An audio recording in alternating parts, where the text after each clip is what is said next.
Good morning. Welcome to Up North News Radio for this Wednesday, October 23rd, 2024. The number of the day is 13.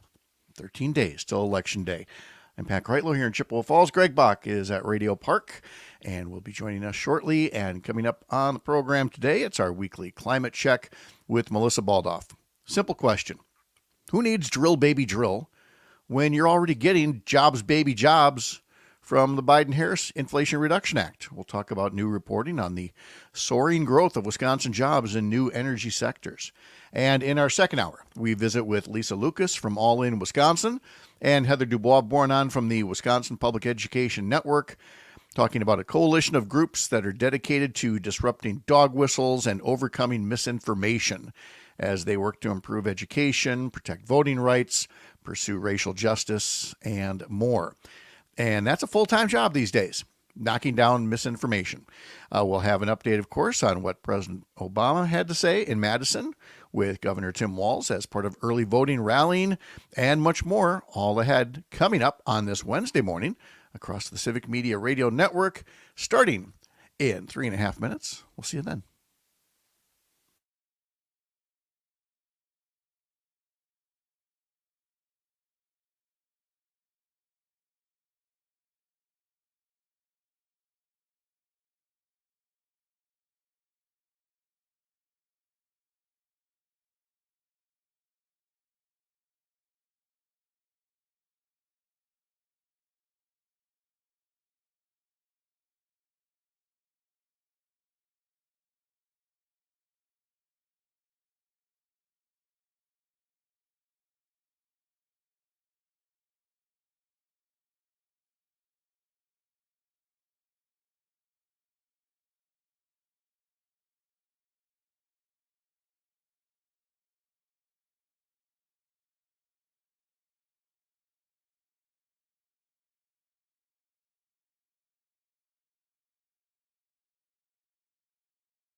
across Wisconsin from Civic Media. This is Up North News Radio. Now, live from our Lake Lesotho studio, here's the founding editor of Up North News, Pat Brightlow. Well, hey there, Wisconsin. Good morning. It's 6:06 on this Wednesday morning, October 23rd, 2024. 13 days till Election Day, and it's another beautiful morning to have you here up north, live from Lake Lesotho, from wherever you're listening across the Civic Media Radio Network, through the app, by podcast, on social media. We appreciate you starting your day right here. I've got a question for you and for Mr. Greg Bach, who's down there at Radio Park. Question today is, have you had your first shock of static electricity yet from it being so dry and the season's changing? Because I went to go touch a lamp yesterday afternoon and got that pop. And yeah, you can see, the leaves change color, but it's when you get that, you're like, oh, we're getting to that dry season now, aren't we? Here it comes. I've not had the pop of dryness. The pop of dryness. I like that. That's a terrible marketing campaign for a soda, but yes, that's exactly what static electricity does around here. It's just a sign of the season when that's coming up here. How are you down in beautiful Radio Park? I am just feeling lovely. I cannot tell you how wonderful it feels to be in like this little room of technology, and it's quiet. Like, I don't know, like there's, you've worked in radio for a long time and TV, and like that thing of you're protected. There's no windows, no one can see you. That's the thing about WAUK is like people could be walking past and just be like, "What do they do?" And you're like, "I'm trying to talk right now," and you're looking at me. I know that the problem with storefront, broadcasting is just that it's a storefront. People are like, "Hey, what you doing in there?" So. But I really like it. It's great, and I think I said yesterday, shout out to the engineers for all the great work they did this weekend and last week to move us all the way down here in such a breakneck pace. And yes. It's beautiful. It's beautiful. And they did. I know. Very happy to see that. Tony is fired up, ready to go, he says, from up in Ashland, already watching on YouTube. Appreciate that. But are you dry, Tony? That might be more of a reference to former President Obama being in Madison yesterday. Getting a very full Dane County Coliseum all charged up. Yeah. And they were, man. Here's the problem with this campaign, though. We have a license from the Federal Communications Commission, and as such, we have to abide by certain rules. So we can't play you the soundbite from Tim Walz yesterday talking about Elon Musk prancing around the stage like a dip, something that we can't finish saying. Dipstick. We can't really talk about, the thing that Donald Trump is quoted as saying, because he's just... Here's the weird thing. You're watching like an MSNBC or a CNN or whatever, and they're just using the words. They're using the F words and the S words and all that because it's news. It conveys, what has actually been said. Yeah. And, and Tony over here is like, well, you guys have beeps. Well, yeah, but that involves production time, and I'd rather be sleeping during those moments, Tony. So I would urge you, without your kids around, to go to social media. And that's a sad thing to say that, if you're going to follow some of the sound bites of the campaign, you can't have the kids around. But this is what we've got right now, whether we like it or not. Cool Uncle Greg is here to say, kids, tell your parents to play it for you unedited, and then you guys can have a good conversation on what's, come on, be cool, man. Be cool. Not the worst idea. You can call or text us along the way. Don't make us beep you either. 855-75-CIVIC, 855-752-4842. You can call us at that number. You can text to that number as well, or you can use the Civic Media app to text us your comments or call us as well. And if you're watching on a YouTube or a Facebook page like Tony does up in Ashland, just put some comments on there, and we would love to hear from you. Coming up on the program, it's Wednesday. That means we'll have our weekly climate check with Melissa Baldauff.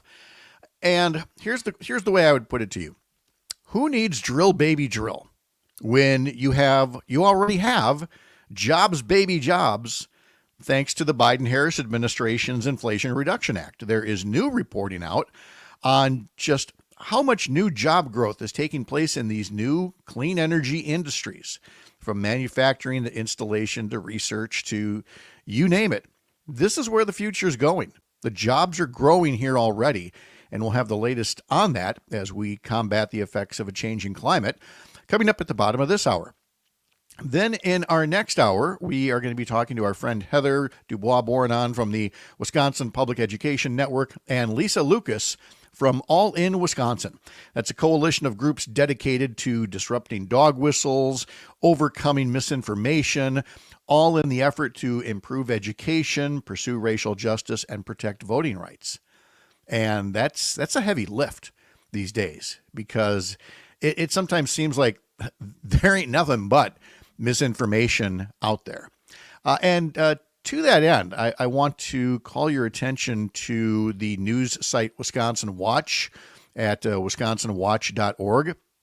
They are continuing their series on radio in Wisconsin, and their latest installment is all about civic media. UpNorthNews is a separate entity from civic media, but we are absolutely loving this partnership and working with you together on the weekday mornings. The headline is Civic Media is betting on local pro-democracy radio. Will it work? And it really gets into both the genesis of civic media, kind of the big bang that resulted, rapid expansion, growing pains. A lot of comments from Sage Weil, who started all of this, along with Mike Crute. Sage says, while the network is a grand experiment and hopes that with a focus on local issues, it can help listeners re-engage in a democratic process to be better informed about what's going on, give them fact-based news, and help them understand where things stand, end quote. And the phrase I seize on in that quote is to re-engage folks to be better informed. Better informed, as in facts, not garbage. It is, frankly, embarrassing, the things that too many Americans believe, because some conservative talking head on radio or TV decided that ratings and election results were more important than service and solutions. It's part of why we started Up North News through Courier Newsroom. It's part of why Sage helped start Civic Media for these stations all across Wisconsin. Civic says in the article, the aim is to produce pro-democracy radio that promotes civic engagement, faith in elections and other democratic institutions, and the bridging of political divides. And we've had that conversation over at Up North News as well, is to make sure that we can, if we convey nothing else, we convey this. Government is good.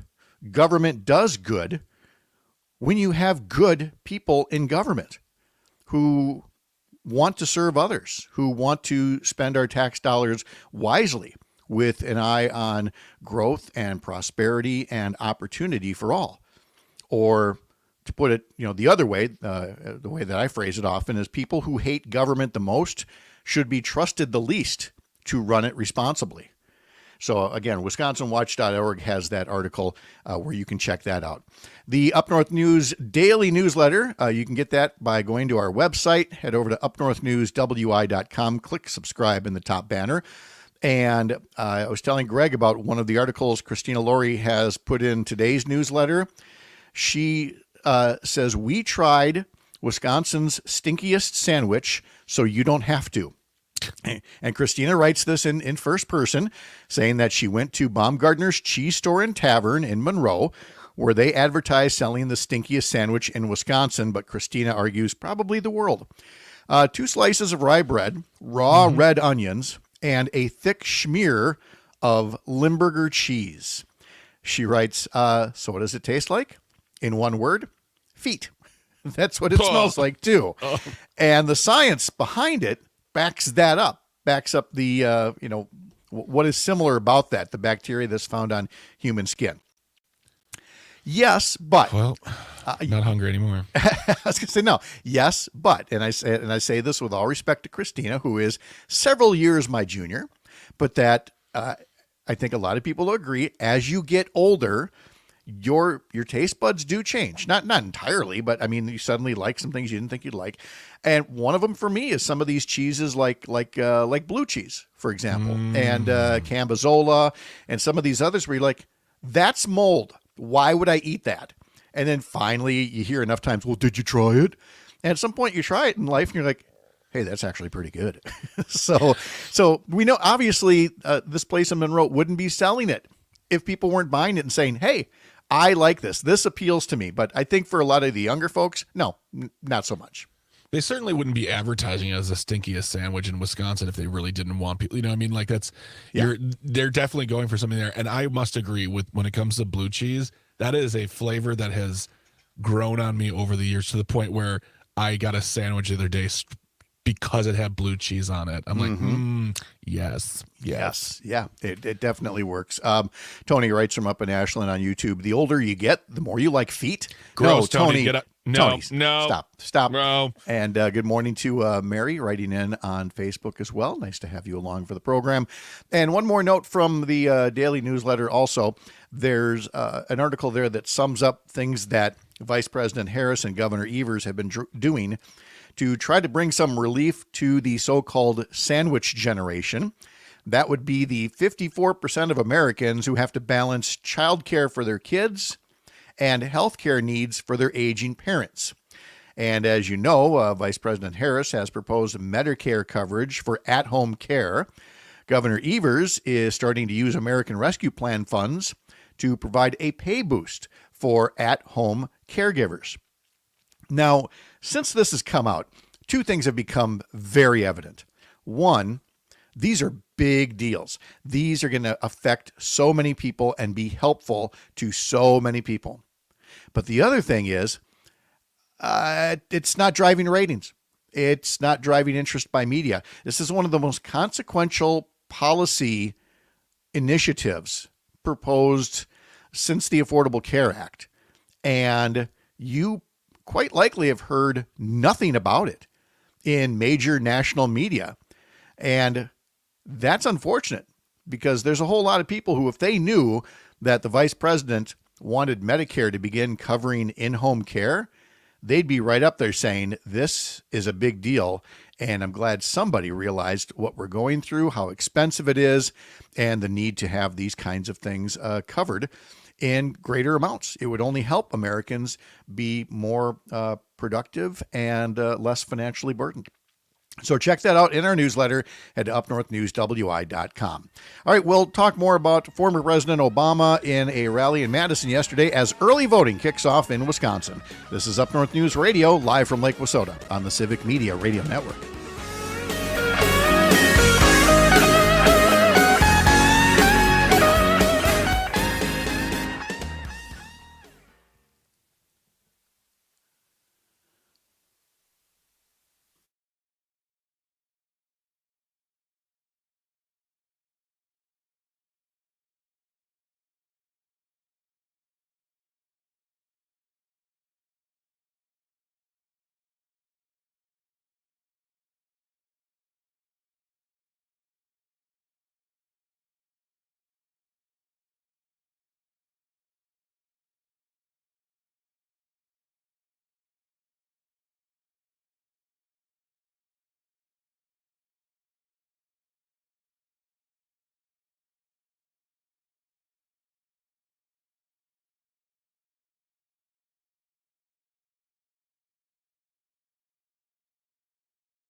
Dwight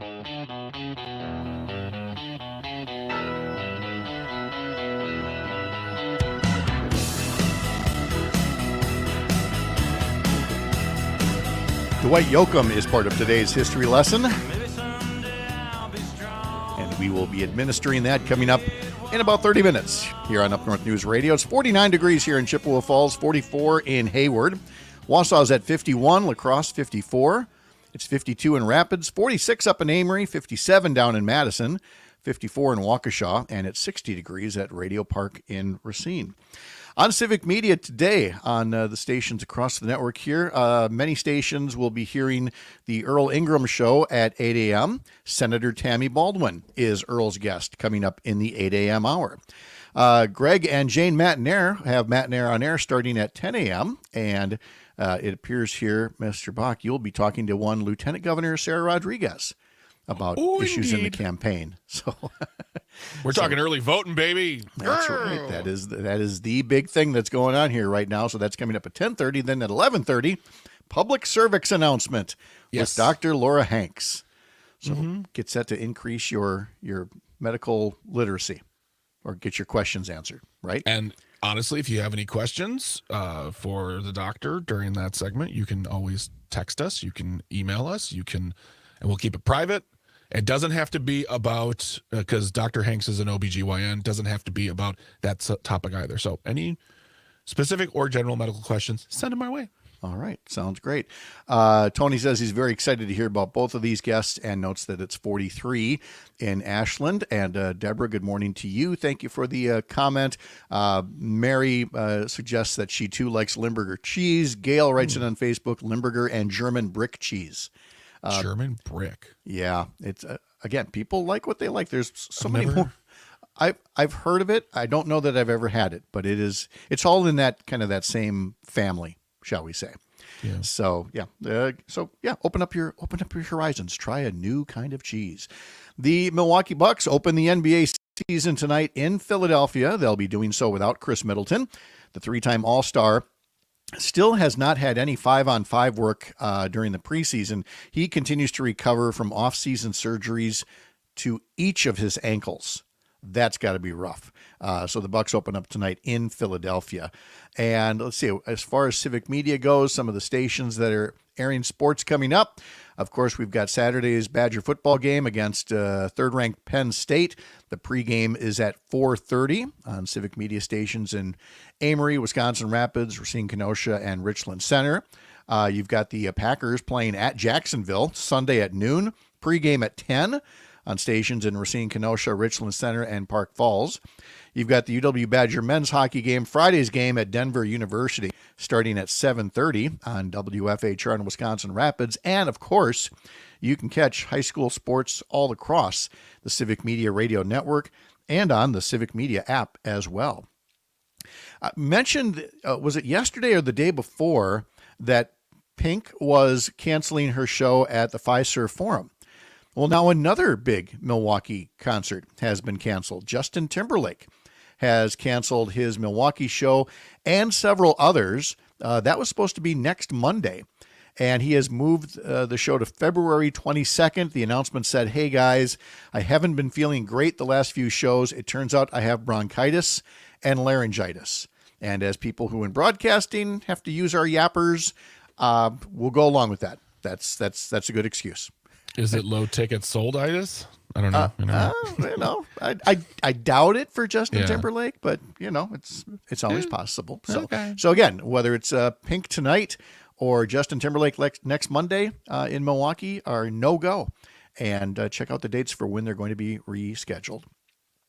Okay, as mentioned, early in-person absentee voting got underway yesterday. We had no shortage of little video clips and photos that were sent in from folks about all the long lines of people waiting to vote. And then I filled out my absentee ballot, took it up to my town hall to put it in the drop box up there, made a little video about it that should be going up on our Up North News sites later on here. If you need information on early in-person voting, so you can just get it out of the way and be done, cast your vote now. Go to myvote.wi.gov. But of course, you can head to civicmedia.us for the voter guide there. and UpNorthNewsWI.com for information on registration, voting basics, key races, and much more. To kick off that early voting, former President Obama and Minnesota Governor Tim Walz, the VP running mate for Vice President Kamala Harris, were part of a rally at a packed Dane County Coliseum yesterday. Obama said at the Alliant Energy Center, "We don't need a president in Trump who makes problems worse just to make his politics better. We need a president who actually cares about solving problems and making your life better, and that's what Kamala Harris will do." And he went on to talk about the whole need to get that crowd out there to engage in early voting. Here's a little of what he had to say about that. And I know you've heard it about, 15 times so far today, but it's worth repeating. Here in Wisconsin, early voting starts today.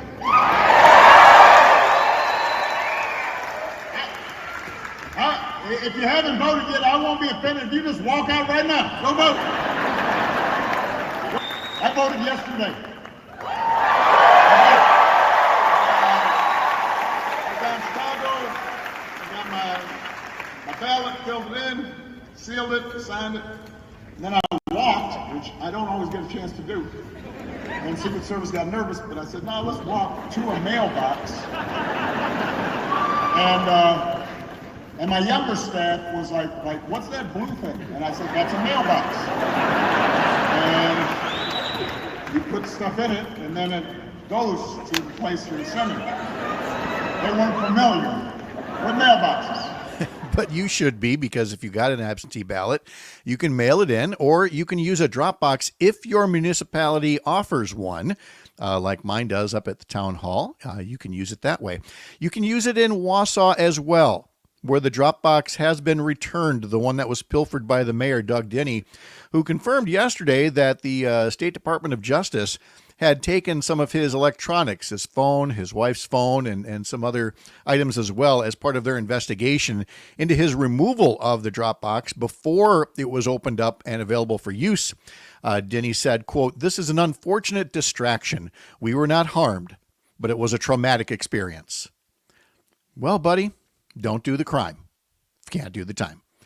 We have our climate check coming up next with Melissa Baldauff. You're up north.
Welcome back to Up North News Radio on this Wednesday morning. It's time to do our little climate check and see what folks are talking about as it relates to the political campaigns, but also to the economy and, of course, the climate of our state and our planet. We do that with Melissa Baldauff. Melissa, hello. How are you? I'm doing well. Thank you. How are you? Very good, thanks. Let's start with things on the economic side and especially the jobs side. Because again, for all that we know about a changing climate, that there are these many challenges and these many dangers, but there are also opportunities. And there appears to be like a cottage industry out there of groups that are looking at the groups involved in clean energy jobs and studying them for things like, job growth and investment and things like that. So there's a new report out called Clean Jobs Midwest, which looks at clean energy employment in a dozen Midwestern states. How did it look to you? How does Wisconsin look when it comes to embracing this whole new generation of jobs? I think that this is it's a really good update for Wisconsin and for the success of the Inflation Reduction Act. This is something that this report is comes from a nonpartisan business group, environmental entrepreneurs, and a nonprofit organization, Evergreen Climate Innovations. These are folks who are just reporting out here, right? No agenda other than to let people know what's going on. And what they are seeing in the data is that Wisconsin has more than 73,000 clean energy jobs now, and that number has been boosted over the last year in large part because of the Inflation Reduction Act, which is a really incredible thing. In the first full year after the IRA was passed, we added almost 2,200 clean energy jobs just in Wisconsin. And as we know, these are good paying jobs. These are family supporting jobs. Many of these jobs are union jobs that we know offer great benefits in addition to great pay, and really allow people to build a career. This isn't just a being on the job for a little bit. This is allowing people to build a career in these new and growing industries. So it's really exciting to see this growth. We had an incredible amount of investment in Wisconsin in our economy. So this is, I think, to me, this is incredibly exciting news. It is, and I mean the growth of clean energy jobs in the state grew 4 times faster than the rest of the state's overall economy. And you mentioned the gain of 2,200 jobs in the last year, which now puts Wisconsin, as you said, at 73, got to be coming up on 75,000 clean energy jobs that you have in. Again, we've talked about the wide range of manufacturing and the service work that goes into it with HVAC retrofits. Certainly, you've got the EVs that are coming in, and then the infrastructure that goes with that. So again, no shortage of jobs that are out there. And part of the reason they're growing, when you mention the Inflation Reduction Act, is that by making assistance available to the consumer, whether it's the homeowner, the business owner, the school district, what have you, they're looking at this and saying, well, we can have lower energy bills and we can retrofit these things and we can afford to, and that helps create work in the area. It's tough to see why anybody would find fault with this. Exactly. It's really difficult to understand why anyone would be working against this. This is something where I think we're just going to keep seeing growth in this sector. We have proof that these policies are working. And anyone who I think, as we've talked about before, the opposition has been very political to the IRA and to these policies.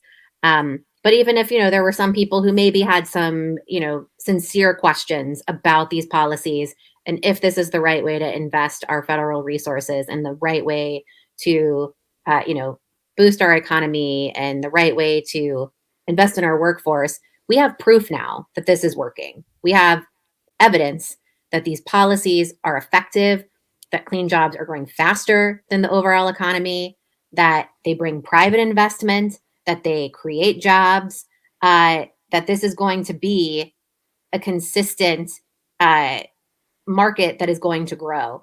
Also, according to this reporting, we're seeing $31.2 billion in private sector investment in the Midwest. So, I mean, this is going to be an industry that is going to grow. It is going to be partnership between the private sector and the public sector. It's just a complete win-win to continue these investments in the Midwest, in Wisconsin, across the country.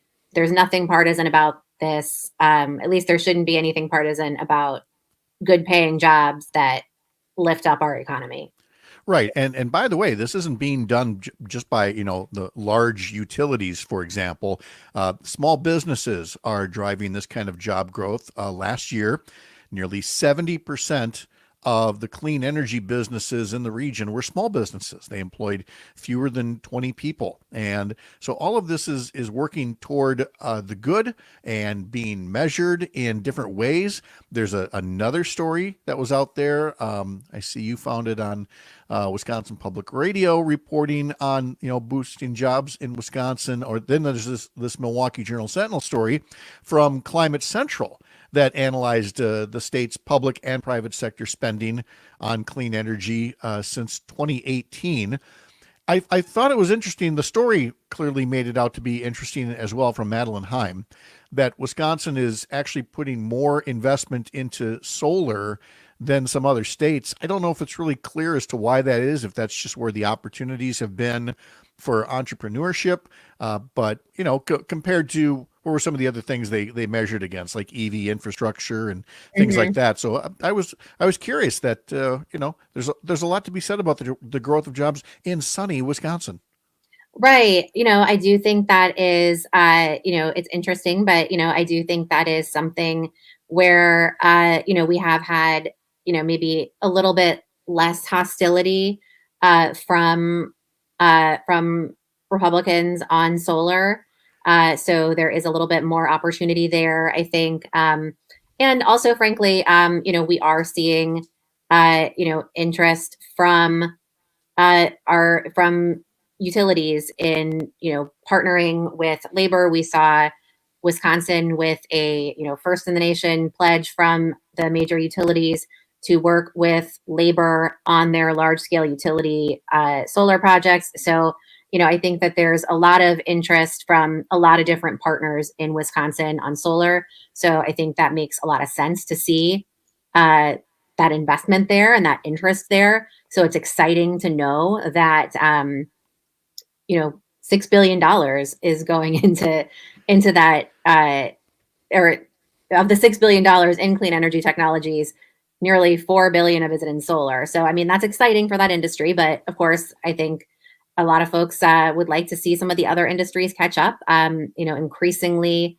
we see that more and more folks want to, see more investment in wind. They want to see more in EVs. We are behind when it comes to EV infrastructure, unfortunately, and that's something that businesses are interested in. They know that if they're going to, attract and retain employees, that people are interested. They want to have access to EV charging infrastructure. It's important for the tourism industry as well. So hopefully that's an area where we can find some common ground and make some progress. It's funny, if you look at a national map where they color code, what is the top green energy technology that's attracting investment. Wisconsin is kind of an island in the Midwest, being that most of the investment is in solar.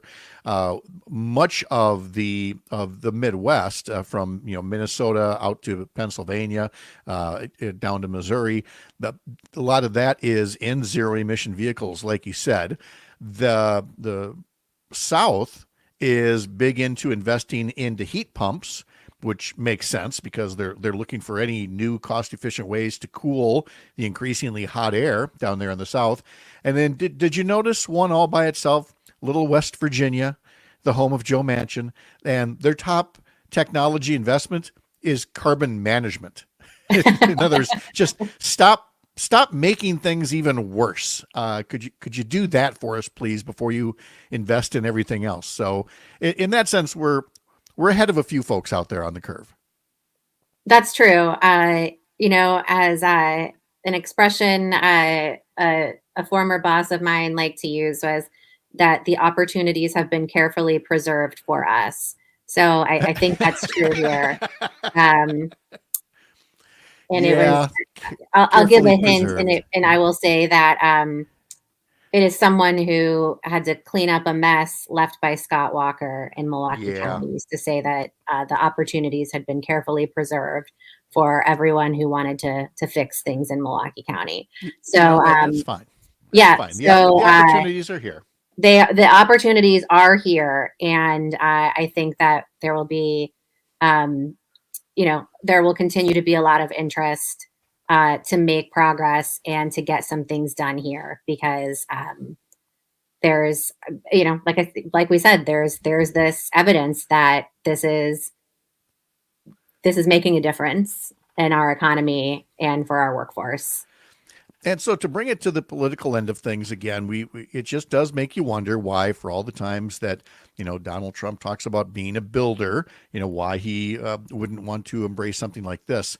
But I do enjoy the fact that there's getting to be more media coverage of his gibberish. And that would include on a changing climate. And again, if you just look at the verbatim, the word for word stream of consciousness that he puts out there, he talks about how, well, people in the 1920s thought it was global cooling and the planet was going to freeze, and they said we had 12 years to live, and they're talking about the oceans rising 1/4 of an inch in 500 years. And the nice thing, quote unquote, about giving this rambling some kind of scrutiny is it enables some of these outlets to once again fact check all of this ridiculousness and say, okay, here's the little grain of sand that Donald Trump started with, but then he created this pearl of a lie by taking something and trying to make it into something dismissive of the real climate challenge that we have here.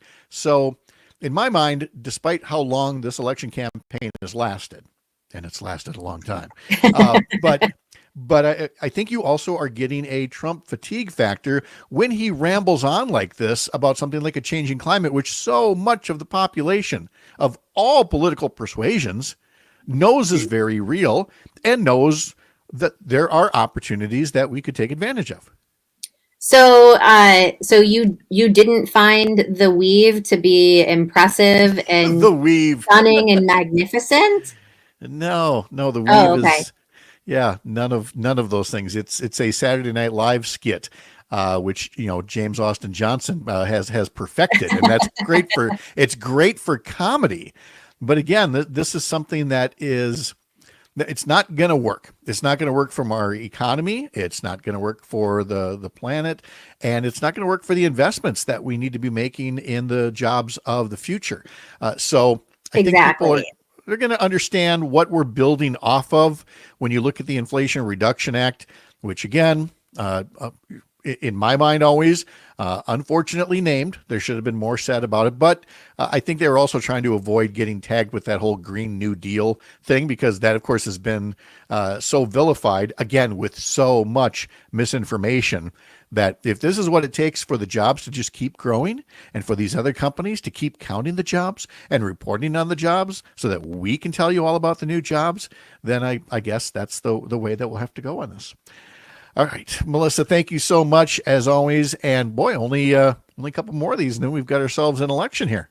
Oh my goodness, we sure do. And I guess I'll leave us on saying that early.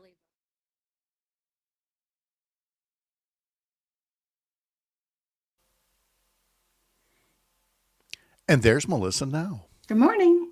How are you? I am good. How are you? We're getting by. Upright and sucking air? Something like that. It's been a little rough, but we'll get there. We'll get there. Sorry about that, boss. No. It's No. That was my fault. well, yeah, but you move on. What's next? Yeah. History lesson. We've all hit a button, and you go, "That's not the button I wanted." Don't touch that button. Too late. And then there's that moment where you're like, "Does he know? Does he know? He doesn't know. He doesn't." I'm I should staring send at a this note. Yeah, exactly. And I'm staring at this thing at Dion. I'm like, yep, here we go. We're just doing our thing. And then I'm like, where are you, Pat? Why aren't you coming on the screen? Then you said, I'm like, oh God. Oh well. When's the show premiering? I think I'm going to set the date today, but I have to talk to my team about it. Let's just say as soon as the election's done. Okay. Because we just got to get past that. The day after. No, because that's not a Tuesday or a Thursday. The day after, when it's a Tuesday or Thursday. I love you, Greg. I try. I think you should go with the Tuesday, because then it's like, remember how Tuesday was all about election day? Well, we own Tuesday now. So It's all now you have a reason to look forward to Tuesdays. Woo-hoo. Oh, let's see here. All right, now I'm going to play Dion. Okay, sounds good.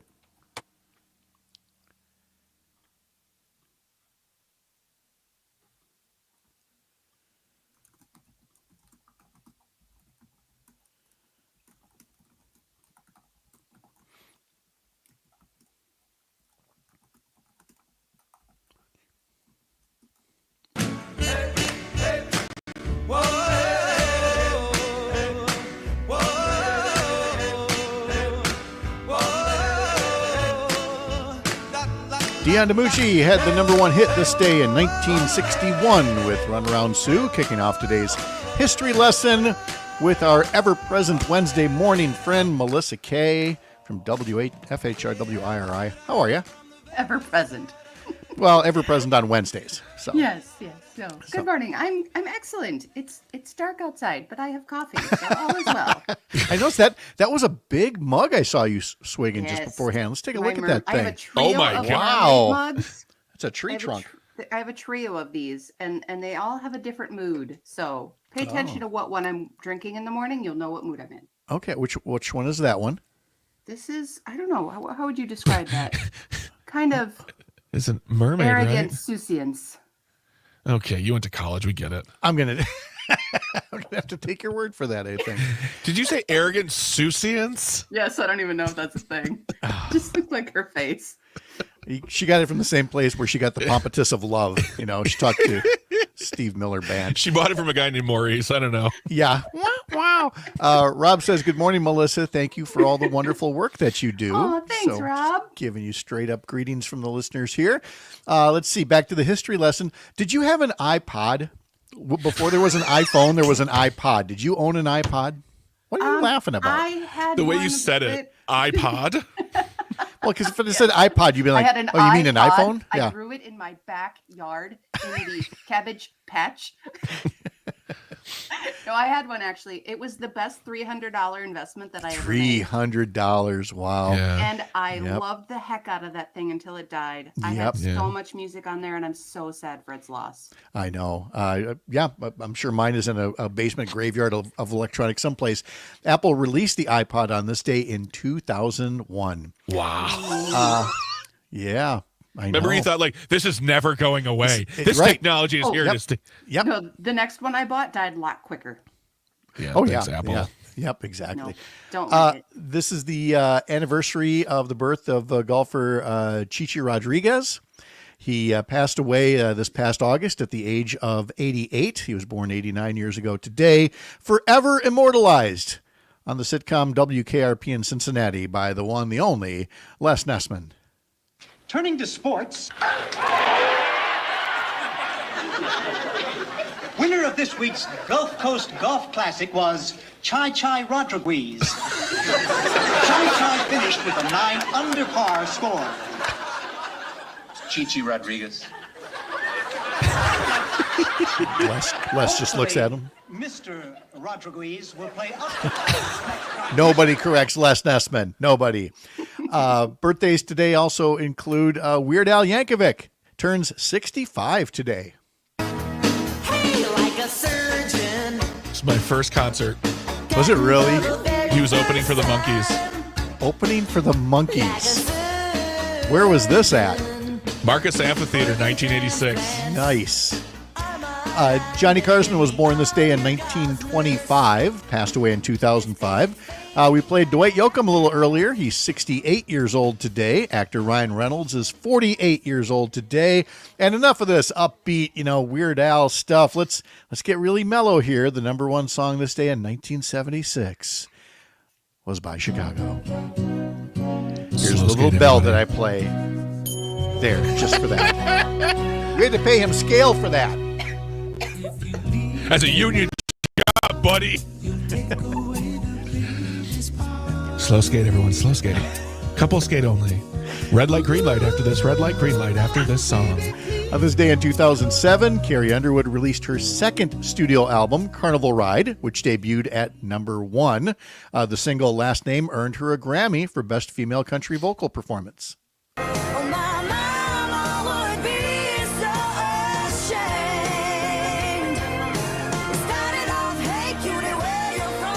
So that was her second album, this day in 2007. This day in 2015, Carrie Underwood issued her 5th studio album, Storyteller. It made her the first artist in history to have 6 consecutive number 1 albums on the country chart. She would extend that streak to 9 straight albums. And then Kenny Chesney caught and passed her. He's got a streak of 12 consecutive number 1 albums on the country chart. Wow. I mean, he is the Jimmy Buffett of country music. The man can do no wrong. That is 100% true. And since we were already doing mellow once before, released this day in 2015 was a song by Adele. And some of us are laughing, thinking about the SNL skit. Hello. It's me.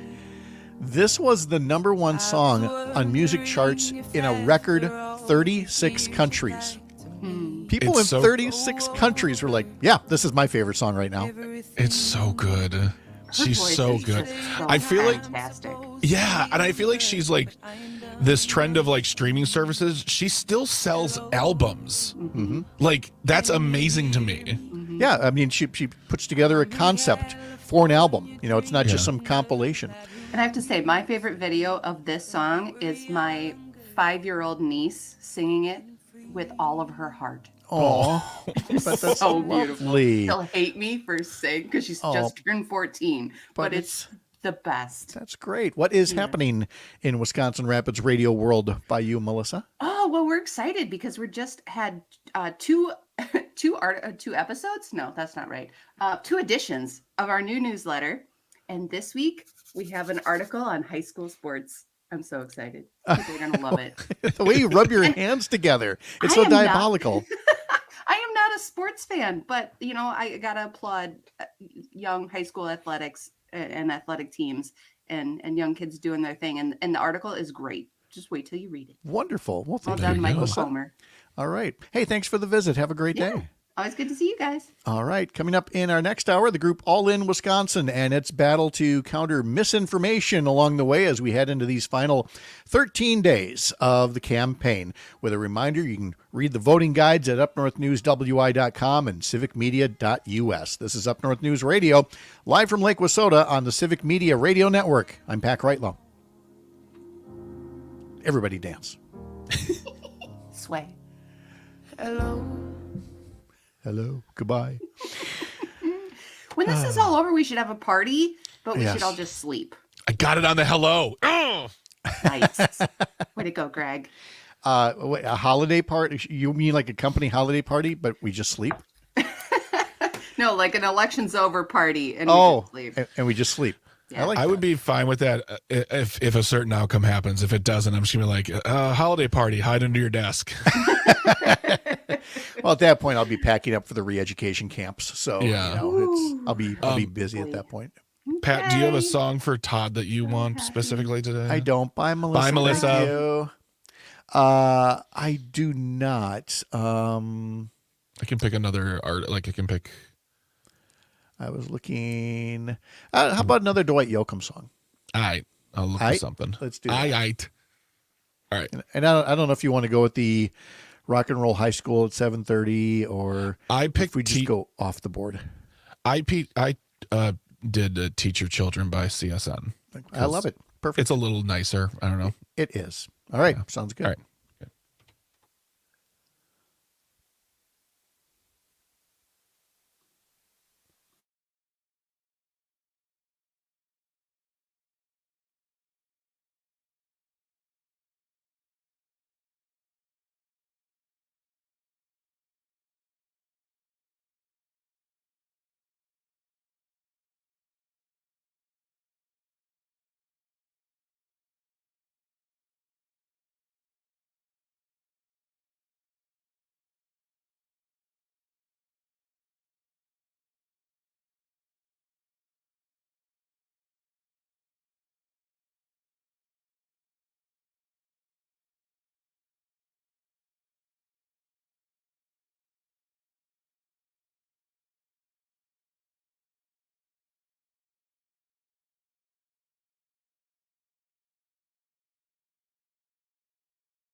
all across Wisconsin from Civic Media. This is Up North News Radio. Now, live from our Lake Lesotho studio, here's the founding editor of Up North News, Pat Brightlow. Unabashedly Wisconsin and brought to you by Courier Newsroom. This is Up North News Radio, carried by our friends here on the Civic Media Radio Network. Good morning. It is 7:06. 13 days to go here until the election on this Wednesday morning, October 23rd, which is also National Medical Assistant Day, National Paralegal Day, National Boston Cream Pie Day, and National Crocs Day. Meteorologist Brittany Merlot is here, along with Greg Bach down at Radio Park. Where are we on Crocs? Pro Crocs. Brittany? I have 0 Crocs. You have 0 Crocs. I am definitely in the category of idiots who said, "Oh, Crocs, oh, gross, oh, icky," and then I wore some. They make your body feel amazing. Yeah. So there's our free ad for them today. Apparently, that's why they get a national day. So I was gonna say they really need our help. Yeah. I'm glad we could put them over the top here. Good morning from Tigerton, writes Rob. It's partly cloudy and 50 with a wind chill of 46. Damn it, Rob. No. We're not doing wind chill yet. Winds are picked up overnight. He says, I've got a meeting and doctor's appointments in Shawano today. We do need the rain. I talked to farmers. They are worried about an early snowstorm, that it will flatten the corn before it can be combined. Perhaps, but I mean, at least out here in Chippewa County, they're working those fields really hard. I'd have a tough time believing it wouldn't get all combined beforehand, but there might be some wetter areas out there where they didn't get there quite as fast. I don't know. So, Brittany, with that being said, a few raindrops here and there. Yeah, just a trace for a good chunk of northern Wisconsin yesterday. A cold front has pushed through now. We've got those winds whipping. I mean, we've got them sustained at 21 miles per hour in Wisconsin Rapids at the moment, gusting up to 35 miles per hour. So that's going to be the case today. It's pulling out of the northwest. Temperatures are not going to rise much. Right now, we're in the low 40s up north to low 60s further south in the state. Like Rob had mentioned, there is a slight wind chill up north. It does feel like the mid 30s at times. So bundle up, right? We're changing into the regular temperatures where we should be for this time of year. In fact, highs are hitting exactly average today. We're only going to make it to the low to mid 50s statewide. And put those winds on top of it, feeling a little worse there. But we do have rain rolling in by Thursday night and into Friday morning. And it does look pretty decent. We could see anywhere from 1/4 of an inch to 1/2 an inch widespread across the state. And some areas could get close to 1 inch. And it really looks like those areas that could get higher amounts are the areas in a higher drought. So hopefully this storm does exactly what it wants to do. That again moves in Thursday night and into Friday. And we hold on to those temperatures kind of steady in the upper 50s to low 60s for the rest of the week. All right, Brittany, thank you so much. Appreciate it. Have a great day. Welcome. You too. Meteorologist Brittany Merlot there. Also noting from Roger out in Stevens Point, sad to hear of the passing of former Dodger pitching great Fernando Valenzuela. I remember his stellar 1981 season when he won Rookie of the Year, the Cy Young, and a World Series ring with one of the greatest rookie years in pro sports history. Again, if you're a little too young to remember Fernando Mania, I don't know quite how to describe it, but I mean, you see this guy, it's one of those once in a generation stars. And of course, as always happens, they burn out a little bit too early. But boy, when he was on his game, he was just a joy to watch pitch, and had a real love for the game as well. And I'm sure that will inspire the Dodgers a bit as they start the World Series this week against the Yankees. I see you got your Brewer shirt on there, Greg. So does that indicate that that's close enough to Dodger blue that you're sporting the Dodgers in this World Series, or the Yankees? I guess I'm just interested in seeing Shohei get a ring. That's about it. I find a Dodgers-Yankees World Series to be among the most boring lineups, period. Yes. Like, oh boy, the two biggest teams in each league are going to the World Series. Ooh. Yeah, I would favor the Dodgers again just for Ohtani to get that ring after all those years with the Angels and getting nothing. Yeah. So just to go across town and get that would be a nice thing, though. I mean, I admire Aaron Judge, as well over on the Yankees. I admire these guys have good talent, and they seem to be good people. I always hasten to add that because we don't really know. Here, Pat Kreitlow defends Aaron Judge. Did you hear what Aaron Judge did? See, that's just it. Aaron Judge turns out to be like a milkshake duck effect over here. So let's hope not. All right, coming up later this hour, we will be talking to Heather DuBois Bourenane from the Wisconsin Public Education Network and Lisa Lucas from All In Wisconsin, talking about a coalition of groups dedicated to disrupting dog whistles and overcoming misinformation as they work to improve education, pursue racial justice, and protect voting rights. So they've got their hands full to take care of all of that. Coming up next hour on the Earl Ingram Show on some of these civic media stations, Senator Tammy Baldwin will be Earl's guest in the 8 a.m. hour.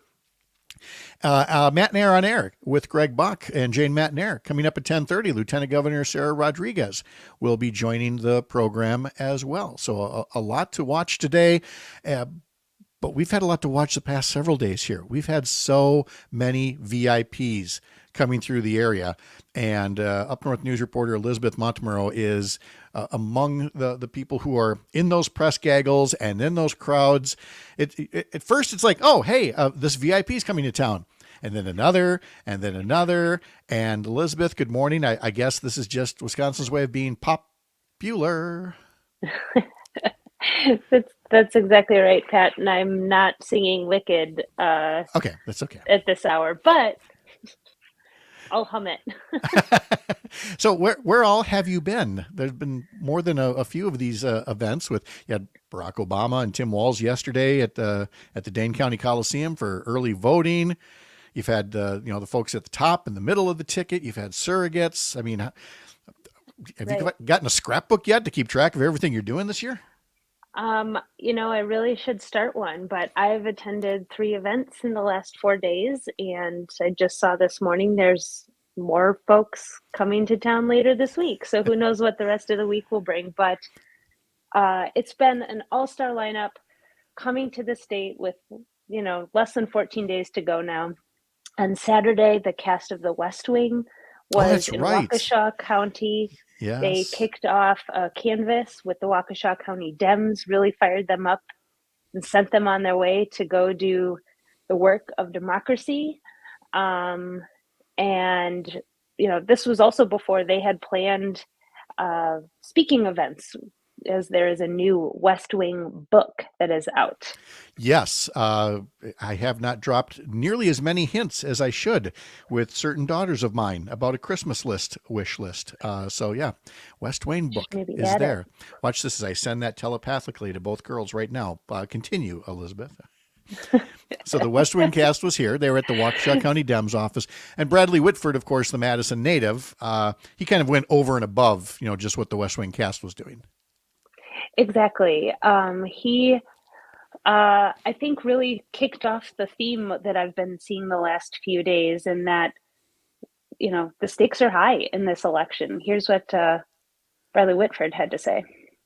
I always say the fakest thing about West Wing actually was not my veneers. It's that we had rational Republicans.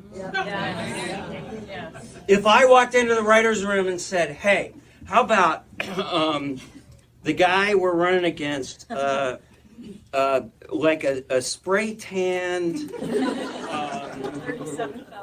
37 felonies, adjudicated rapist who mocks the service of, who calls people who gave their lives for this country suckers and losers, who mocks the disabled, who has contempt for women, who wants to take us back to the 1860s.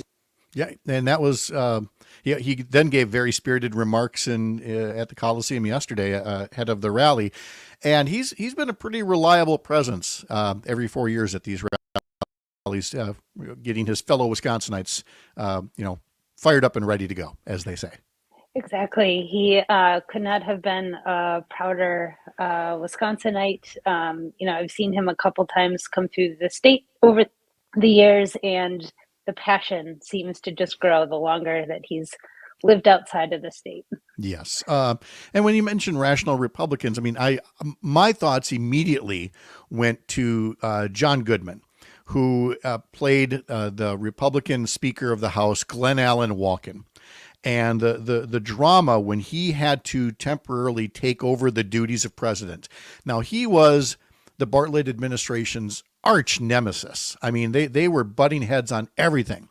But when there was a national crisis and it was up to the speaker to, take over the presidency for a short time, I mean, again, they didn't agree on everything, but the guy didn't appoint himself dictator or anything like that. And Bradley Whitford's words are true. This is not the Republican Party of today, is definitely not what we've seen portrayed or lived with in a previous time. Exactly. I remember that episode, Pat. They had to, he served for 3 days? Yeah. And then passed along the torch. Yeah. Did the responsible thing. So that leads us to another Republican, that would be Liz Cheney, the former congresswoman from Wyoming, who, to put it mildly, has been put through the ringer simply for being, one of those Republicans with principle, looking at Donald Trump and saying quite candidly, this guy's not a Republican. He's not a conservative. He's, a wannabe dictator. And so when we come back from the break, where Elizabeth's going to play the bite from Liz Cheney's visit. She's been campaigning with Vice President Kamala Harris in Wisconsin and Michigan and Pennsylvania. So we'll talk about the themes that were echoed there. And then we'll hear from former President Barack Obama, also talking about, the values that any Americans should espouse, whatever their party affiliation. There still should be certain norms that we all respect, especially that one called democracy. At least I happen to think so. Checking on sports here really quick. The Milwaukee Bucks open up their season tonight in Philadelphia without forward Chris Middleton. The three-time All-Star continues to recover from off-season surgeries to each of his ankles. And so the Bucks will be starting without him as they get their season going. All right, we'll pause right here. And again, we'll continue with Elizabeth Montmoreau talking about the VIPs that continue coming through Wisconsin over these final 13 days. Remember, early voting is underway. Head to UpNorthNewsWI.com or civicmedia.us and click on the voting guides there to learn the details on voting early and on supporting the candidates of your choice. This is Up North News Radio, live from Lake Wissota on the Civic Media Radio Network.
people wherever you roam, and admit that the waters around you have grown, and accept it that soon you'll be drenched to the bone. If your time to you is worth saving, then you better start swimming or you'll sink like a stone, or the times they are a-changing. Bob Dylan recorded that anthem of his on this day in 1963. This is Up North News Radio for this Wednesday morning, October 23rd. Up North News reporter Elizabeth Montemurro with us as well. If you'd like to catch up on some more of the unabashedly Wisconsin news that we pass along here, head over to UpNorthNewsWI.com. Click subscribe in the top banner. In today's newsletter, a story about how both Vice President Kamala Harris and Governor Tony Evers have been bringing new ideas to help the elderly, the disabled, and their home caregivers. Finally, people in government recognizing the burden and ways to alleviate it. So again, look for that coming up in our newsletter. All right, Elizabeth is back with us now as we talk about the many VIPs and surrogates and big name candidates who've been coming through. And we left things off with Liz Cheney, who first appeared with Vice President Harris in Ripon a couple of weeks back, but now was making a visit through three key swing states, including the Brookfield area. That's right, Pat. You know, this setting this week that Liz and Kamala Harris were at was in Brookfield, so Milwaukee suburbs, and it was a little bit more intimate than the rally in Ripon that I attended a couple weeks ago. This was really a conversation. Charlie Sykes moderated it, and they actually had a mixed audience. There were several Republicans in attendance that admittedly were or are still undecided in this election. And one attendee, who's a teacher, has several daughters, was able to ask a question, and he really just was looking for advice on how Liz Cheney would approach voting this election when she doesn't and has never supported a Democrat before. Any of us who are around young children, I see it as a mom. My kids aren't so young anymore, but you know, when they look at how elected officials, and in particular how Donald Trump is conducting himself now, that's not a lesson that anybody would look up to. And you have to choose people who have character, choose people of good faith. You know, the framers knew this. The framers knew that it was so important that, you know, we take an oath, but that also fundamentally you had to have people of character. And Donald Trump has proven he's not one of those people by his actions. Like if you wouldn't hire somebody to babysit your kids, like you shouldn't make that guy the president of the United States. This is the thing that's been so interesting about this campaign and the way that things have been kind of turned on their head is that it's now the Harris-Walz ticket that is seems to be embracing the kind of patriotism that is open and welcoming to all. You have Liz Cheney talking about, you know, trust when it comes to somebody like Donald Trump. And you have Barack Obama in here talking about values. And I remember it wasn't that long ago when the Republican Party was all the time talking about family values. And I think the former president kind of said, you know, maybe this is the way that we want to go. What impression did you get from his remarks? I think you're stepping on it, Pat. You know, President Obama talked about really what we've been chatting about these last few minutes is that it comes down to values, and he didn't say that it was easy to take a look at the values that are presented in front of all of us right now, but we need to maybe have that moment of self-reflection and think about who is running on values and what are those values and character traits presented in front of us. All right, let's give a listen. Elections is about more than just policies. It's about values. It's about character. Some of you know When I was growing up, I didn't have a father in the house. Parents divorced when I was 2, didn't really know my father. But I did have people around me. I had a stepfather for a while, I had grandparents, teachers, coaches.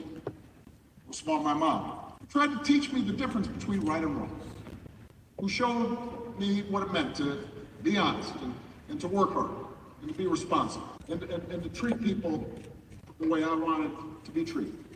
And I'll be honest with you, sometimes, like most young people, like teenagers, I didn't always live up to those values. I made mistakes. I tried to learn from them, but I internalized those values, right? I tried to live up to them. Most of you grew up the same way. And one of the disturbing things about this election, about Trump's rise in politics, is how we seem to have set aside the values that we were taught. It is downright mysterious that so many people are backing somebody. If his life were led by a Bill Clinton, a Hillary Clinton, and anybody else, we would have never heard the end of it. But for some reason, Donald Trump's shortcomings in the values and morals department don't seem to matter. But Elizabeth, for the folks that were there and who were with the event with Liz Cheney, I mean, part of it is persuasion. Yes, there's still some people that maybe could be called undecided, but we're really getting to the point now where it's about turnout. It's about motivation. And what you don't hear in those clips is, I mean, the former president got fired up. I mean, he delivered a barn burner by the end of it all. And that is absolutely on purpose, right? When it comes to motivating people and making sure they go do that early vote and bring a friend with them. Exactly. Obama even said earlier in his remarks, if you want to dip out of here and go early vote, because you can do that now in Wisconsin, go ahead. I don't mind. That's how important this election is and how important voting is, that he's like, skip out. Yeah, there is. And by the way, Governor Tim Walz was there as well. Unfortunately, there's really only one soundbite that's being played about it, and we can't play it on the radio because of the way that he refers to Elon Musk as a dipstick, we'll say. But that's the kind of campaign we're dealing with, is a very frank talking Minnesota governor talking about what he's seen on the other side of the ticket there. Elizabeth Montmoreau, thank you very much for this and all the work you're doing covering all these great stories. We'll talk to you a little later on. Thanks, Pat. All right. When we come back, we're going to hear more about All In Wisconsin, a coalition of groups seeking to fight misinformation and protect education and voting rights. This is Up North News Radio on the Civic Media Radio Network.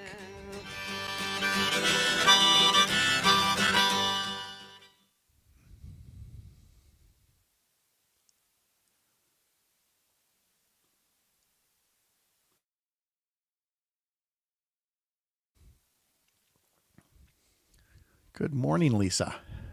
Hello. How are you? I'm great. How are you? Good. Nice to have you here. Likewise. Should I give you a title with All In Wisconsin? I'm the deputy director. Okay. All righty. There we go. Very good. Okay. Let me get over to the website here. There it is. And along with talking about the group, are there particular events or things like that we need to hit today?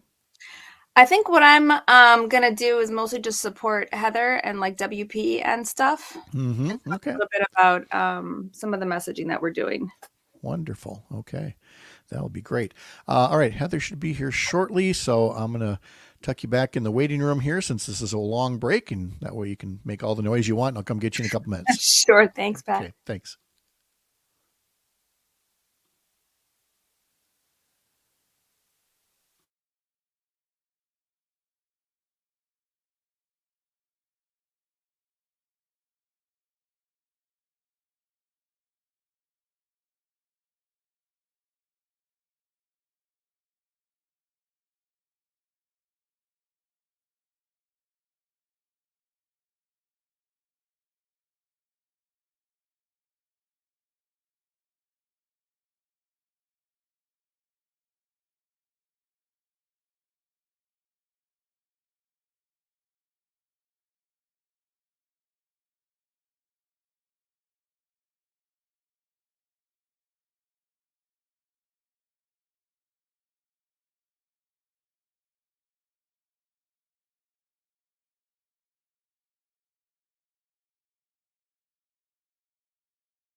HDB, how are you? Good. How are you, Pat? Morning. Good, good. Here, let me pop Lisa up there too, so you guys can say hi. Oh, hey, Lisa. You're wearing the uniform. I got the old one on. I pulled it out of the laundry. Classic. It's okay. We no one will know. Nobody will know on the radio. It's okay. All right. Yep, that is just fine. All right, Heather, how do you want to take the lead on this in terms of what events or action points that you're looking for the listeners? We just want everybody to vote, vote, vote. I mean, I think that's my main message today is just letting people know to look up and down their whole ballot and find out more about their school referenda questions. Vote for public ed champions and know where they stand on the issues, that kind of stuff. Okay. We also could invite folks to our post-election debrief if they want to know about what's next and maybe talk a little bit about why it matters, because we got to look at the budget. Mm-hmm. All right. Got her. Okay. Sounds good. We've got a minute and a half till we come back, so I'll come get you when we're ready. Sounds great.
Teach your children well. Their father's help did slowly go by, and feed them on your dreams. All right, welcome back to our homeroom segment that we do every Wednesday at 7:30 here on Up North News Radio. Coming up on 7:35 on this Wednesday morning, October 23rd. And we'll be visiting with our friend Heather DuBois Bourenane from the Wisconsin Public Education Network and Lisa Lucas from All In Wisconsin. All In Wisconsin has a very mission statement that, again, who's against this?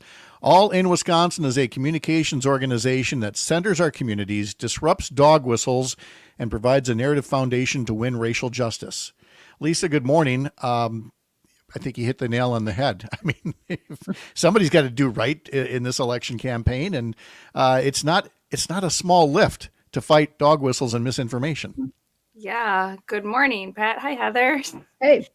Yeah, it's not, but it's so important, especially because we know, especially in a state like Wisconsin, where there's a lot of fear and despair mongering happening from the right and from our opposition. It's really important that we call that out and combat it in ways that don't hurt us.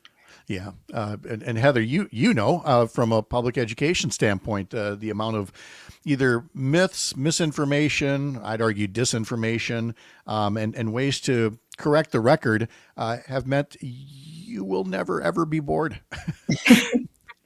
No, it's hard to be bored right now with so many people wondering what is on our ballot and what does it mean to our local kids? Like, how am I supposed to navigate all of these choices? I think there's a lot of disinformation and confusion right now too about all the referenda questions we're seeing for schools around the state. We've got a record number of schools going to referenda, 190 separate districts plus all over the state. This calendar year, 46% of Wisconsin's 421 districts have gone to referenda. It's staggering. It blows the old record out of the water. But the question is why, right? Are boards mismanaging funds? You know, I mean, it's one of the questions we get. And the answer is no. Follow the money. Look to the state. We have 16 years in a row of state budgets that have failed to keep pace with inflation. And so taxpayers are being asked to, dig deeper and make sure that we fill that gap. The good news is there are a lot of folks on the ballot who are ready to step up for public schools. And we can also vote for champions that will do better in delivering a stronger budget next year. Yeah, I don't have any better way to put this into shorthand than to say you should be saying yes to the referendums. You should be saying no to the legislators that led to all of these referendums being on ballots. How much hope do you have, Heather, that with new maps, the chambers may not necessarily flip, but that was never the ultimate goal. It was really just to get a more competitive legislative races and maybe a legislature that is just talking to each other?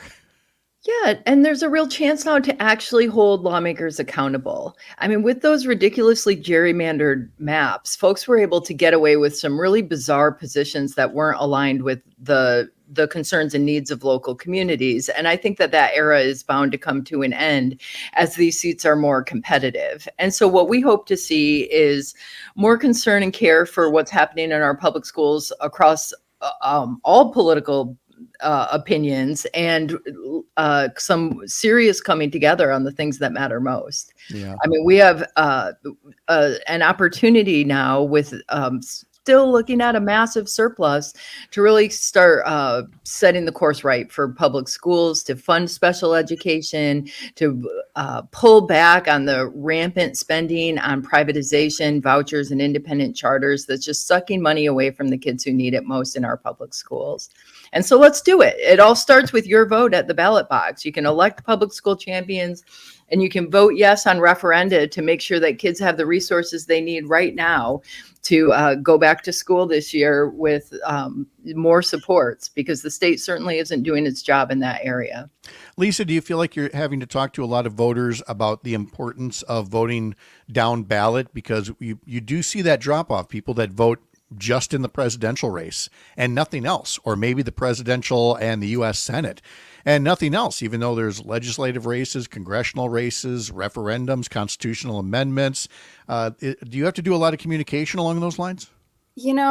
Usually that answer is yes, but this year it's a little bit different. People are paying attention more. And I think one of the things that we're focusing on, especially when it comes to school board races and referendum, is that we've been hearing a lot of stuff from opposition that's meant to divide us, right? A lot of scare tactics, a lot of things talking about curriculum and policies in schools that are just not meant to do anything except to distract us from what Heather was talking about, from what the state has actually done. But what we really know is that we have what it takes to give our kids the best education possible. So when we all come together, when we all go and vote this election, we can make sure that our kids have what they need to be able to think critically, to be able to respect each other, and to be able to grow into adults who can thrive in a diverse world. Forgive the sarcasm, but Lisa, are you telling me that, unlike the words of a former president, do we not have boys going to school one day and coming home as girls? Because to hear that kind of talk and to hear the Eric Hovde ads and all the other ads, you'd swear that that's all that happens in school, are these things that are meant to, generate these kinds of negative feelings about elections. Yeah. And it's really meant to distract and make us fight each other so that we're not focusing on what's actually best for our kids, right? Because those are very emotionally driven arguments. What we know about doing this work for a long time is that facts have never gotten in front of framing, right? Facts have never gotten in front of perception. If they did, we would have fully funded public schools a really long time ago. Right. So we know what they're doing. We know why they're doing it. And I think letting voters know that that's part of the design of why these issues are being talked about is really important, because it's more beneficial for them to say all of these scare tactics and all of these fear mongering instead of owning up to the fact that schools need to be properly funded by the states, and the states haven't stepped up. But we have an opportunity now in November to make sure that our kids don't fall through the cracks, because the state and the legislature is not going to do that for us unless we hold them accountable for it. Right. And, another part of that distraction deals with what I consider to be a blatant abuse of the constitutional referendum process. We have seen multiple instances where the Republican-controlled legislature has put questions on the ballot to amend the state constitution, either with language that basically is redundant. It's stuff that already exists or would have no net effect. And we have something like that on the ballot once again in November, don't we?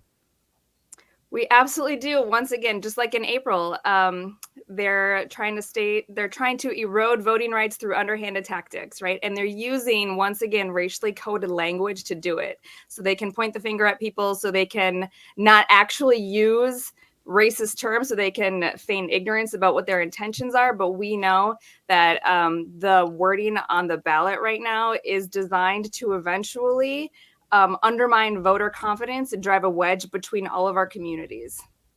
And Heather, that voter confidence that so many people are trying so hard to undermine. Talk about what you're doing instead to motivate people to vote, that elections are fair, and that they shouldn't just throw up their hands and say, well, I'm just going to stay home. I think Wisconsin voters know how important their vote is to the everyday realities of our kids in their public schools. And so what we're seeing around the state are local teams that are stepping up to support their referenda, and we're supporting those teams as much as we can, urging people to understand who's running for office, where they stand on the positions that matter to kids, to get the facts, get educated, and get out the vote. We don't endorse candidates at Wisconsin Public Education Network, but we really encourage folks to be honest about their position on the issues. And what's alarming to me right now is how many candidates out there aren't completing candidate surveys by some of the nonprofit folks and nonpartisan organizations that have been trying to collect that information. And so I think voters should be really wary of people who aren't being absolutely clear on where they stand on supporting our public schools and on funding them at levels that really make sure that we're meeting kids' needs. We're talking to Heather DuBois Bourenane and also to Lisa Lucas from All In Wisconsin. And I noticed a headline yesterday, Heather, out of Ashland that said that amid accusations of anti-gay bullying, Ashland School Board directs officials to take action. And we've certainly seen in other school districts, we've seen debates over Title IX protections. We have seen just earlier this week, we talked about a school board member in Somerset being censured for just chauvinistic and social media posts that were, basically trashing the school district that he ran for election to serve. And all of this is to, I think, just underscore the point that even after we get past this election, there will be the next round of school board elections. There will be a state Supreme Court election, not to mention the work that you're going to be doing trying to help craft a state budget. So this work is going to go on far beyond 13 days from now. It most certainly is. And we invite people to jump right on that moving train and join us in that work. We're holding a post-election debrief and budget action brainstorm session on November 7. It's going to be virtual, and I'm happy to share the link with you, Pat, so you can share it with your listeners. It's really time for us to come together, find people to run for local school board who understand that our schools need to be safe, welcoming, and thriving spaces where every single kid feels like they are welcomed and where they belong and where they have the resources that they need to thrive. We need to make sure that our teachers have what they need. And that all starts with us getting involved and making sure that we are being the watchdogs our kids need when folks step up to run for school board or other levels of office who might not have their best interests in mind. And Lisa, from the standpoint of All In Wisconsin, once this election is passed, there's work that I'm sure will go on. What are you already looking toward on the horizon? Well, yes, the election is one important part, but we're a long-term strategy building organization. So what we're really focusing on is countering this sort of rhetoric that you just mentioned in Ashland, which is not only misleading rhetoric, right, but it's also very dangerous. So it's from the same playbook that was used to incite political violence on January 6th, right? It's trying to undermine trust in our democratic processes. So our job is to remind people that these tactics, this rhetoric has real consequences. They fuel hatred, they harm communities, and they're meant to distract us from actual issues that truly matter. So our job is to let people know what they're doing, like call out what this strategy is from the opposition, and to give people the tools that they need to be able to create their own vision and talk about what their own vision is, so that we're not just talking from the other side's playbook. Because if we keep using the other side's playbook to play our game, we're going to lose every time. And that's why I like on the website for All In Wisconsin, which is allinwi.org. So ALLINWI.org. There's a section in there simply titled "Don't Take the Bait." What's that about? A lot of times people with such good intentions just try to repeat what the other side is saying, and even to refute it. And we know that actually doesn't work, right? Because what happens when people just repeat something, even to say that it's not true, is that we passively prompt up the strength of the opposition, and we deepen people's subconscious beliefs about the thing that they are trying to refute. So for example, during COVID, there was a lot of hand wringing about the vaccine, and there were billboards in California that I think the health department put up that said, "This vaccine does not make you radioactive." Oh, which boy. calls to mind the idea that maybe this vaccine makes you radioactive, right? So it just puts things in people's heads that aren't there already. So what we really need to do is focus on what we believe in, what our vision is, and tell people what we wish that they would do. We need to say what we're for, because it's not enough to be against something, right? Nature abhors a vacuum. Messaging also abhors a vacuum. So if we aren't filling it up with our own space and our own things, people are going to fill it in with what the other side is already telling them. Yes, and I've mentioned earlier that with Heather and the Public Education Network, and their website is wisconsonnetwork.org. There is a great section there called Accountability in Action, where you can get the facts on public school funding and the impact of the ongoing effort to try to privatize schools. Republicans now have us taxpayers paying for 2 parallel school systems in this state. Learn more at wisconsonnetwork.org. Heather, Lisa, thank you both so very much for all the work that you're doing and for spending some time here today. Thanks, Pat. Thanks for having us, Pat. You bet. Todd Alba from the conveniently named Todd Alba Show is next. You're up north. And there we go. We're clear. Thanks, you guys, so much. Thank you. Thank you, Pat. All right. Good to see you guys. Have a wonderful Yeah, day. you too. Hang in there. Hey, Greg. Yeah. Right. Happy next 2 weeks. Hey, Thank Todd. you. Cheers. Good morning. And Pat, I put that link that Heather put in there in the show notes too, so people can access that. Awesome. Thank you. Thanks, y'all. All right. All right. Awesome. Okay, Pat, see your email for an update on those voucher numbers. I'll talk to you later. All right. Thanks. All right. Yep. Bye-bye.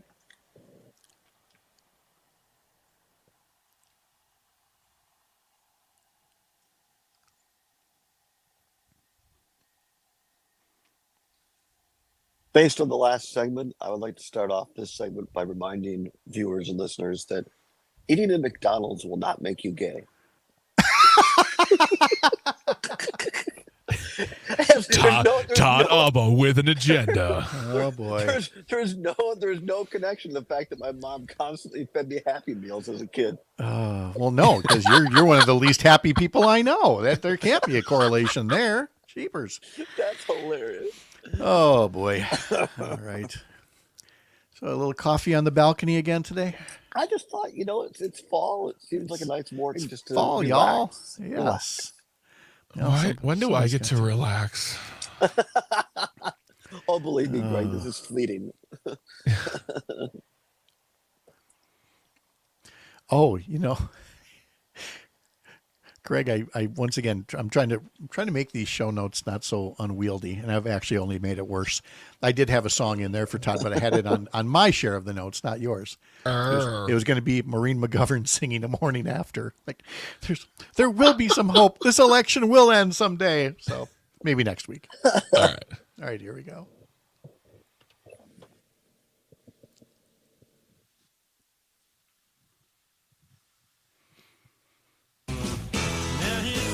Guitars, Cadillac, hillbilly music, lonely, lonely streets I call home. And Dwight Yoakam has a birthday today. Todd Alba joins us. He's having a little coffee out on the balcony there. The beautiful fall colors behind him. Mr. Alba, good morning.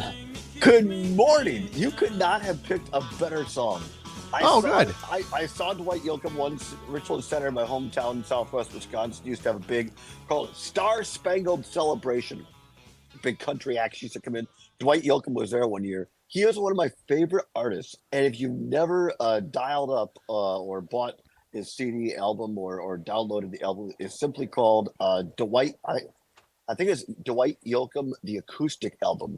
And there's like 20 songs on there. And it's either just him and a guitar or very little, background. And my God, he sings his rendition of 1,000 Miles Away or 1,000 Miles from Nowhere is the song. Yeah. And I turn that up in the summer and roll down my windows in the truck and go way over the speed limit across the hills in southwest Wisconsin. He's just one of those guys that's enormously talented. So thank you. Yes. Absolutely. Good. Yes. Great job there. Tomorrow on the program, State Representative Steve Doyle.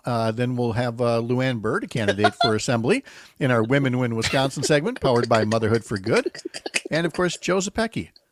What are you two snickering at? Fantastic. Nothing. Absolutely nothing. I'm sure Representative Doyle will be a fine guest. He will. As will. Oh, boy. Do you have some tea you'd like to spill over here, Todd Father? No, no. I think nothing of that would not be. Allow me to save you from yourself and move on to say that Senator Tammy Baldwin will be on with Earl Ingram in a matter of minutes here. Wow, and Lieutenant Governor Sarah Rodriguez will be on Matt and Air on Air with Shane and Craig coming up at 10:30, right? Yes, 10:35. Add to that spectacular lineup, Pat Kreitlow on the Todd Alba Show. Yeah, meanwhile, on the undercard, Todd is slacking, and he's just booking me and Trigby to make old age jokes about each other over here. Good Lord. As we quickly turn the Todd Alba Show into like Sunny Acres retirement community for all the age jokes that go back and forth. Today's topic is the rock and roll music too loud. Right? God. Are you hanging in there? I'm going to tell you. You can tell we're all a little punch drunk here with a couple weeks left. Yeah. And I think perhaps the way that this is best summed up is, people write blogs and newsletters and things all over the place. You see them on Substack and elsewhere. And I can't believe how many times I've seen a headline that's something like this. How is this race even close? Yeah. And I think that sums up where many Americans are right now with like, what is this? What is this? And look, again, nobody wins by, insulting fellow voters, but we've definitely got something to talk about after this election, whatever the case may be, to say, what is it that people thought they were hearing from Donald Trump? And, what do we need to do about that? Because I'll say again, Todd, Eric Hovde, for all the anti-trans ads, he didn't get in the Senate race about anti-trans issues. He got in this race to pass tax cuts for rich people, but that's his way in. The same goes for everything that Restoration PAC is running against Tammy Baldwin, which is the one owned by Dickie Line, a billionaire.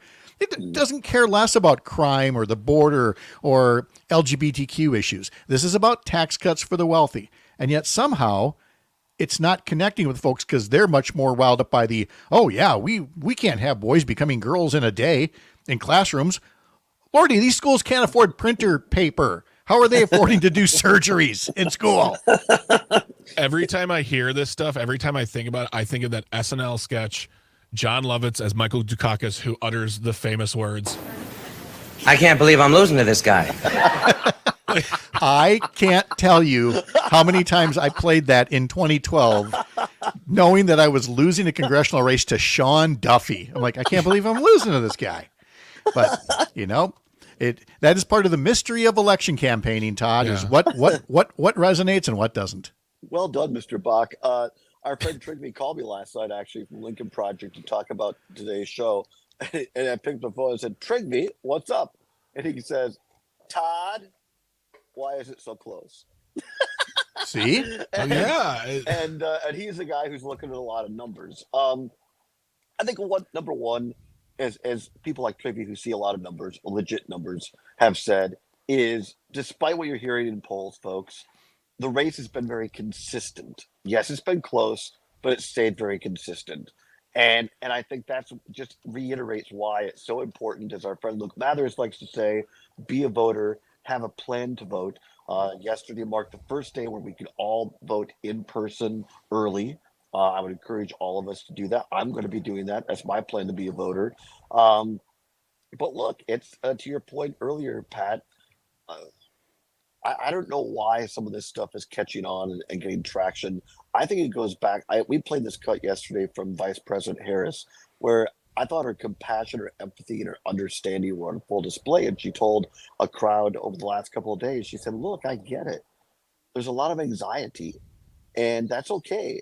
But now is exactly the time that we cannot give up.